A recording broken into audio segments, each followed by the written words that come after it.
Ndanezerewe kuri aya masaha kongera kubana n'abantu bantegeye amatwi. Amena. Kuvuga Imana ntabwo bidutera isoni, kuvuga Imana ntabwo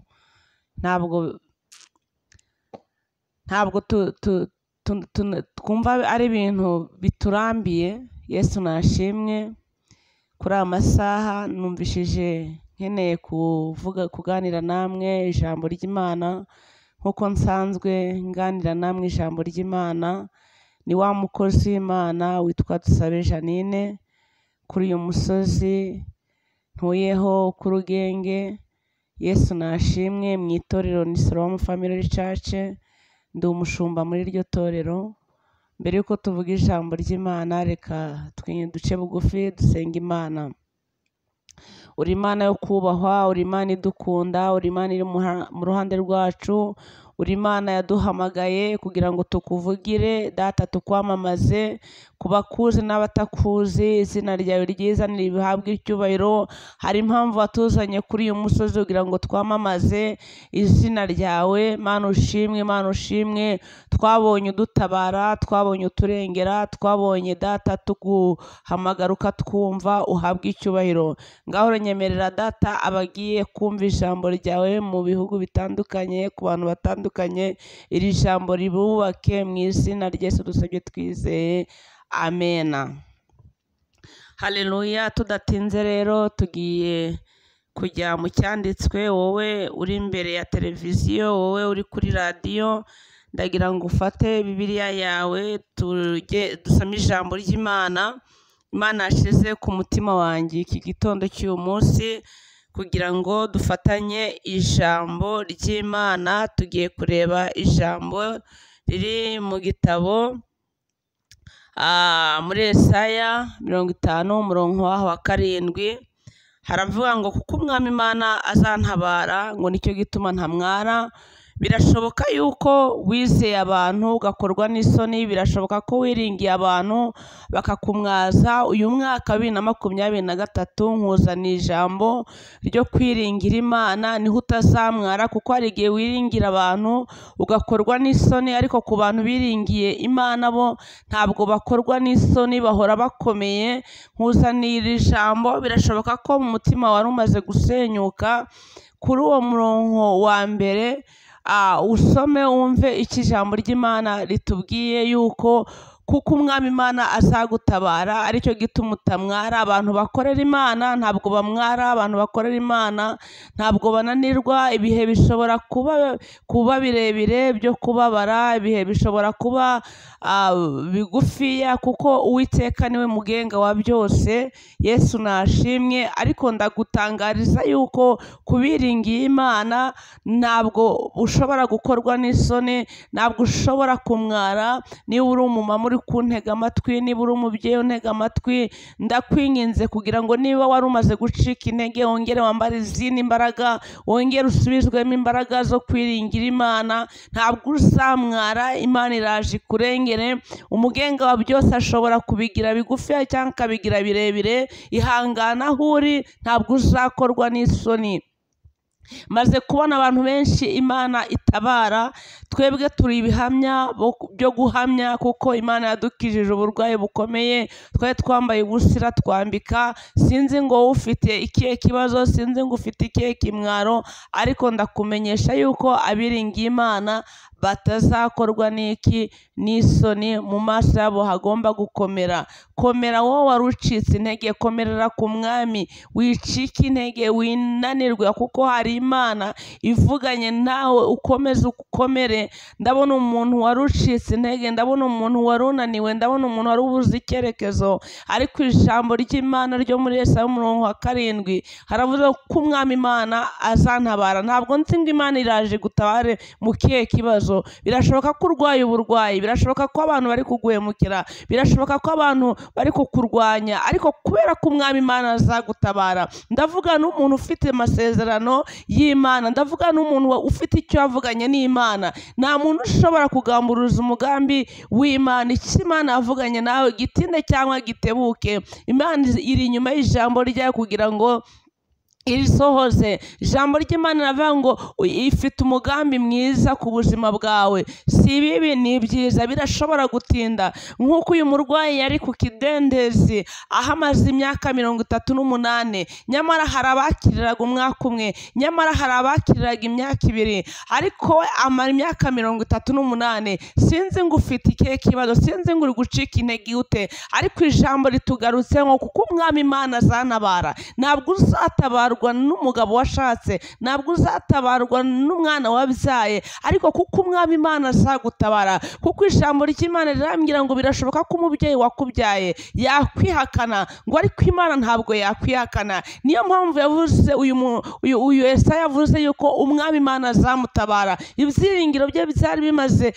abantu bari bamaze kumuhemukira, abona nta wundi wamutabara uretse Imana. Nawe komera, kuko umuntu wiringiye Imana ntabwo ashobora gukorwa n'isoni. Ntabwo nzi ngo ni iki kikunanije, ariko niba Imana yarakije uyu murwayi amaze imyaka 38, kuva avutse ntabwo yigeze abona icyiza, kuva avutse ntabwo yigeze abona umunezero, ntabwo yari afite umurwaza, ariko ngo Yesu ahageze amenya ko akwiriye gutabarwa. Nawe ntabwo nzi ngo ikibazo ufite kingana gite, ntabwo nzi ngo intambara ufite zingana zite, ariko ndagira nkubwire wowe wavuganye n'iki n'Imana, kuko umwami Imana azagutabara. Nicyo gituma udashobora gucogora, nubwo waba wambaye bodaboda, nubwo waba uri kuburara, kubera ko nyiri ijambo yavuganye nawe. Ndumva hari umuntu Imana igiye kurengera, ndumva hari umuntu abantu bari baravuyeho, ariko Imana ije kukurengera. Ijambo rikongera ikambwira muri Zaburi 25, hakaba nk'uko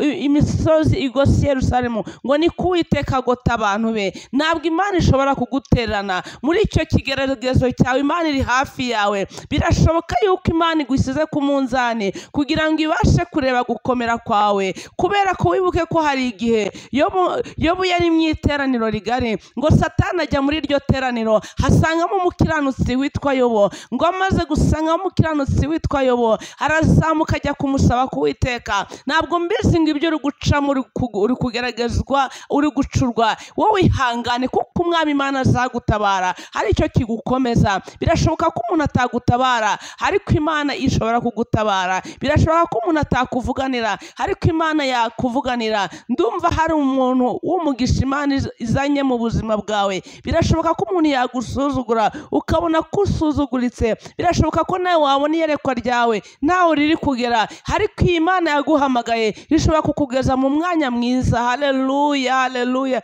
haleluya, haleluya. Ndifuza yuko iri jambo ry'Imana urisoma, ukongera ukarisoma ukarisubiramo, kuko umwami Imana azagutabara. Uyu mwami nubwo wasaza, we ntabwo asaza shaka.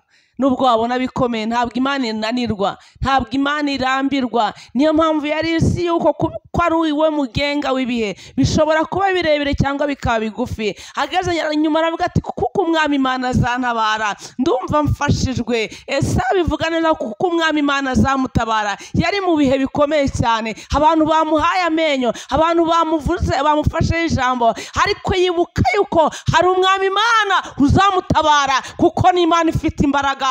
Haleluya, haleluya. Abona Imana. Amen. Aravuga ati kuko umwami Imana azantabara, nubwo ibintu byose byanze, ariko kuko umwami Imana azantabara ntabwo ncitse intege. Birashoboka ko urubyaro rwanze, ariko Hana yatwite mu myaka 99, nanjye birashoboka ko nubwo maze imyaka 5, birashoboka ko natwita. Haraba Imana yambitse, haraba Imana igiriye neza, haraba Imana yarengeye. Iyi Imana yagaragaye mu ruhande rwa Yobu, nanjye ntabwo ishobora kunterana. Nta muntu wageragejwe kuruta Yobu. Yobu ngo yageze igihe cyo yishimisha akajyo. Yobu yageze igihe cy'umugore amubwira ngo ihakane iyo Mana yawe. Ntabwo nzi ngo abantu bari kuguca intege mu buhe buryo, ntabwo nzi ngo abantu bari kuguseka mu buhe buryo, ariko kuko wavuganye n'Imana, komera, shikama. Haleluya. Imana iraje kurengere, kuko ni ifite ijambo rya nyuma. Imana ibaha umugisha, Imana ibagirire neza, ibongera imbaraga. aho abandi bacitse intege, wowe igukomeze. Wowe aho uri ntabwo nzi ngo ufite uburwayi, wowe aho uri ntabwo nzi ngo ufite ubukene, wowe aho uri ntabwo nzi ngo ni iki, ntabwo nzi ikiri kukuriza. Birashoboka ko ari ubushomeri, ariko wibuke yuko hari ijambo rya nyiri ijambo yaravuze ngo ifeza n'izahabu ni ibyayo. Ujya muri Hagayi ibice 2:8 aravuga ngo ifeza n'izahabu ni ibyayo. Birashoboka ko wabuze icyo ugaburira abana, mu mafaranga data atunze ashobora kuguhereza muvandimwe. Ntabwo nzi ikikunanije, Imana igufitiye urukundo, Imana igufitiye impuhwe, na nyuma ya zera Imana irakora. Aho ufite ikibazo hariho hose, ca bugufi uzamura amaboko yawe.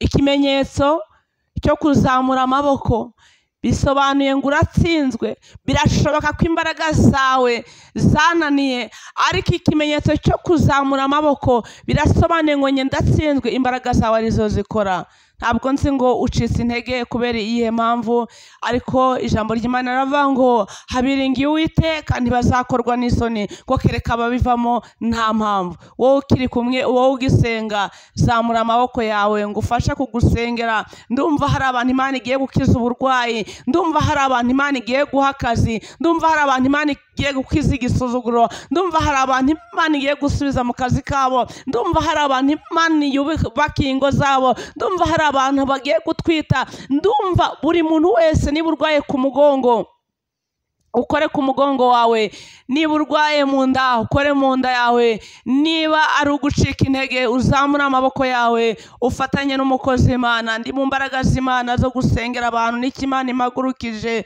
muri uyu mwaka 2023. Satani yaragiye kunyimba mu mwaka w'ibihumbi 2020. Imana irambwira ngo haracyari umurimo wo gukora, haguruka ujye gusengera abantu. Hari indwara ziri kwaduka, hari za kanseri, hari za sida, hari indwara ziri gufata abantu bagahita bapfa. Imana inyongera igihe, iki gihe nicyo kuza kugira ngo ufashe. Wowe zamura ibiganza byawe. Ntabwo nzi ngo uri kunyumva uri hehe, ntabwo nzi ngo uri mu gihugu, ntabwo nzi ngo uri hanze y'igihugu, ariko zamura ibiganza byawe aho uri. Imbaraga z'amasengesho, iri sengesho rishobora kugera muri Amerika, iri sengesho rishobora kugera muri Swede, iri sengesho rishobora kugera muri Norvege, iri sengesho rishobora kugera i Bugande, iri sengesho rishobora kugera muri Congo, abana b'abantu bari kwicwa nk'inyamaswa. Iri sengesho rishobora kugera ku murugo umuntu yabuze ibyo kurya, iri sengesho rishobora kugera aho utagera. Iri sengesho ni isengesho ryagera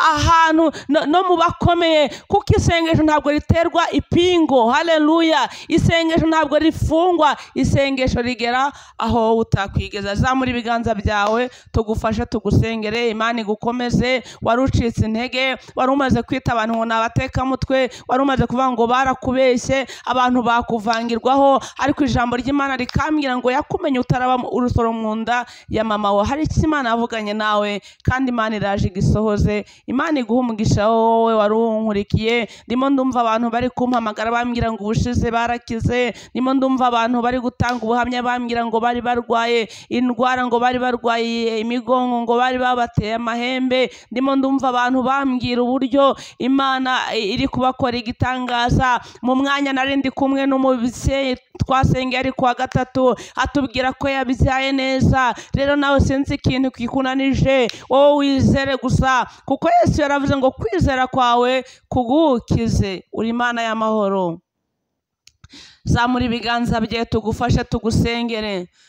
Uri Imana nziza, uri Imana idukunda, iyi Mana ikiza abarwayi. Iyi Mana yageze kwa Yayiro, hari akana k'agakobwa karwaye, hari amarira, kagiye gupfa, hanyuma ukagasubiriza ubuzima. Ntabwo ujya uzura gusa abapfuye, ujya uzura n'iterambere, ujya uzura n'abaziritswe na za karande, kuko ijambo ryawe rimbwira ko tumaze kukumenya tubaye icyaremwe gisha. Urakoze kuri uyu mugabo ukijije, urakoze kuri uyu mugore ukijije, urakoze kuri uyu musore ukijije, urakoze kuri uyu mukobwa ukijije uburwayi, urakoze kuri uyu mushomeri uhaye akazi, urakoze kuri urugo wubatse, urakoze kuri uyu mugore uhaye gutwita, urakoze kuri uyu mwana uhaye ubwenge.